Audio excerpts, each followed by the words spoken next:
All right, cool. Yeah. So my name's Jan Roos. I am a paid traffic digital marketer.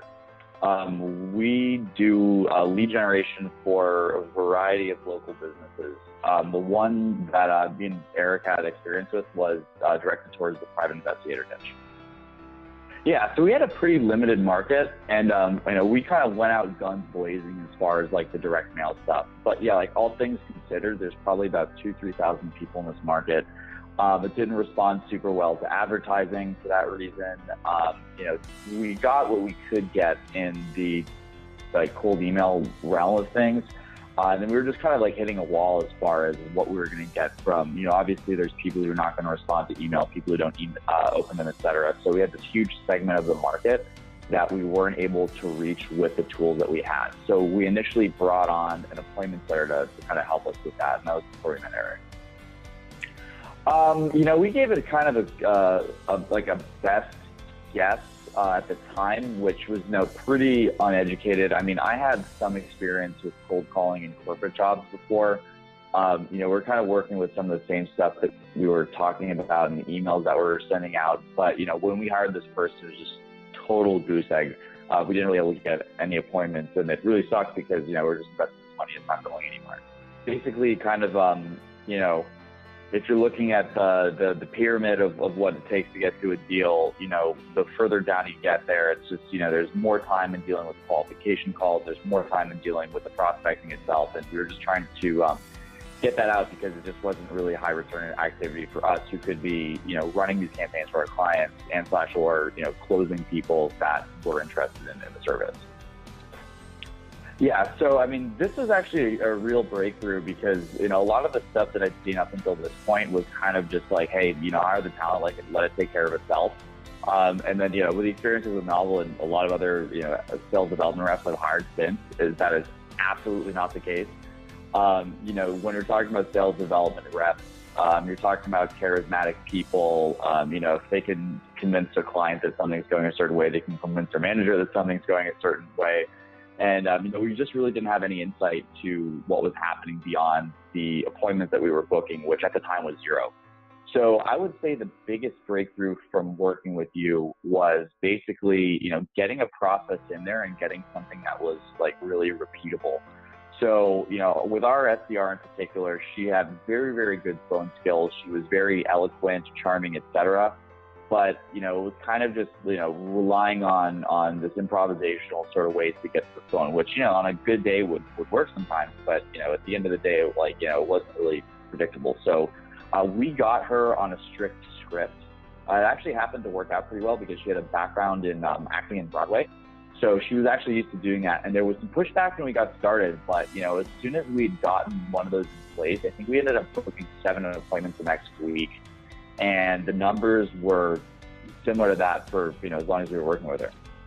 Yeah, well, it's funny too, because, it's like I said, like a good SDR has some personality, and if they're going to push through objections to the client, they're going to push through, suggestions that you make for them. It was actually really good having you in our corner because a lot of this stuff was, informed by your experience, not necessarily stuff that we would have been able to tell her. And, this is kind of something that we're talking a little bit about the pre-call, but, one of the things is that, having that, the sort of authority to make directions is something that's really needed for a lot of these people because they're headstrong. And it was just, from us saying, hey, we think this is going to work to you saying, hey, I've done this for, XYZ different companies, XYZ different markets. This will work. I think it was really important to get that point across to her. And, more importantly, the real level of buy-in that was needed was, hey, look, this is plausible. I'm going to stick to the script, literally and figuratively, for a week and see if this works. But more importantly than getting that buy-in was the actual results. Because, at the end of the day, everyone's trying to make money and, having, being able to get results for somebody who's hiring you is what she wanted as well.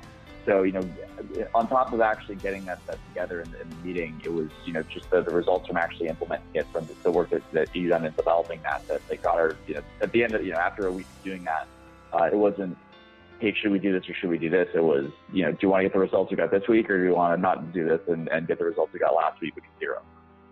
Yeah. So the thing is, I was always, and I'm sure this is kind of the case for a lot of the digital marketers out there. You know, there's a reason we're not selling door to door and we're staying in our offices and sending emails all day. It's very, very comfortable. You don't have to deal with things. So, you know, the reason for that, I think, is because, you know, there's this kind of big black box when it comes to cold calling and belly to belly sales where, you know, you don't necessarily know what's going to happen. So basically, you know, you have this, you know, horrible task ahead of you of cold calling people or paying somebody a lot of money to do it for you, and you're not really sure what's going to happen. So, you know, as a result of us working together, I now look at cold calling a lot more similarly to the way that I look at cold emails. You know, you can turn it into a numbers game. All you really need to know is like having the kernel of a script that works, and then you know that, hey, look, you know, if I call 50 people, I'm going to set 5 appointments. And, you know, it just makes it a little easier to either pay that person or, you know, if you're at an earlier stage of your business, jump on the phone yourself and do it. And then, you know, over time, it's not this giant daunting task. You know, you just hop on the phone call, do $10, $20 or whatever. It's, you know, it's like washing the dishes at this point. And yeah, like washing the dishes, if you do the work, it's going to come out on the other end. So, you know, all I need to do at this point is, you know, have somebody that's going to be calling somebody for an hour, and I know I can expect a certain amount of appointments out of it. So, you know, and it's really important, I think, as well, you know, especially with a lot of the you know, work from home startup environment that it is, it's, you know, if you're doing this stuff, you're doing something that other people generally are scared to do. So it's you know, it's a big differentiator. Like, you know, I'm working with attorneys. You got these old white-haired dudes, and, you know, they probably have 6,000 unread messages in their inboxes. So you're not going to get through to these people through email. You've got to pick up and call them on the phone like it was 1970 when they opened their practice. That's how you get through to these guys. So yeah, like having that thing too, because it's like, you know, cold calling itself is daunting enough, but it's like, you know, basically having the blueprint, having expectations and time, it's like you can really put your head down and go through it because you know you're taking the right action. And beyond that, I mean, I can say from the experience before we were working with together, Eric, it was, you know, there was just not any certainty that what we were investing in was ever going to deliver results. And, you know, even if it's just having, you know, something that'll get you to that first sale, like, you know, once you can convert hours or dollars into appointments, you know, you've turned your sales pipeline into an application. You dial up. And that's, you dial up, you double, you triple down. That's exactly it. I mean, I think that's what everybody wants. Sorry to interrupt you. No, it's all good.